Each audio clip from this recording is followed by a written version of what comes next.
ప్రజారోగ్య పరిరక్షణ కోసం ప్రజలకు సూపర్ స్పెషాలిటీ వైద్య సేవల్ని చేరువ చేసేందుకు ప్రారంభమైన జగనన్న ఆరోగ్య సురక్ష కార్యక్రమం రెండో దశ ఇవాల్టి నుంచి ప్రారంభం కానుంది. రెండో దశలో తొలుత గ్రామీణ ప్రాంతాలలో, మూడో తేదీ నుంచి పట్టణ ప్రాంతాలలో హెల్త్ క్యాంపులు మొదలవుతాయి.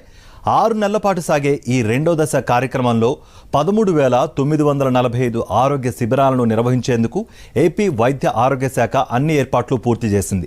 గతేడాది నవంబర్, డిసెంబర్ నెలల్లో నిర్వహించిన జగనన్న ఆరోగ్య సురక్ష కార్యక్రమానికి ప్రజల నుంచి అనూహ్య స్పందన లభించింది. వైద్య ఆరోగ్య సేవల్ని అందించే విషయంలో ఏ ఒక్క గ్రామాన్ని వదిలిపెట్టరాదన్న లక్ష్యాన్ని నిర్ణయించుకున్న రాష్ట్ర ప్రభుత్వం జగనన్న ఆరోగ్య సురక్ష రెండో దశ కార్యక్రమానికి 6 నెలల వ్యవధిని నిర్దేశించింది.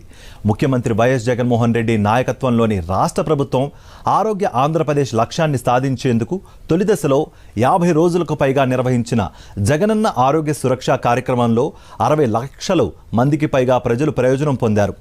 జగనన్న ఆరోగ్య సురక్ష కార్యక్రమం ద్వారా పేషెంట్లందరినీ ఆరోగ్య శిబిరాల నుంచి సిహెచ్ఓలు, ఏఎన్ఎంలు, ఆరోగ్యశ్రీ నెట్వర్క్ ఆసుపత్రుల్లోని ఆరోగ్య మిత్రుల ద్వారా నాణ్యమైన వైద్య సేవలను ఉచితంగా అందించేలా వైద్య ఆరోగ్యశ్రీ శాఖ చర్యలు తీసుకుంటుంది.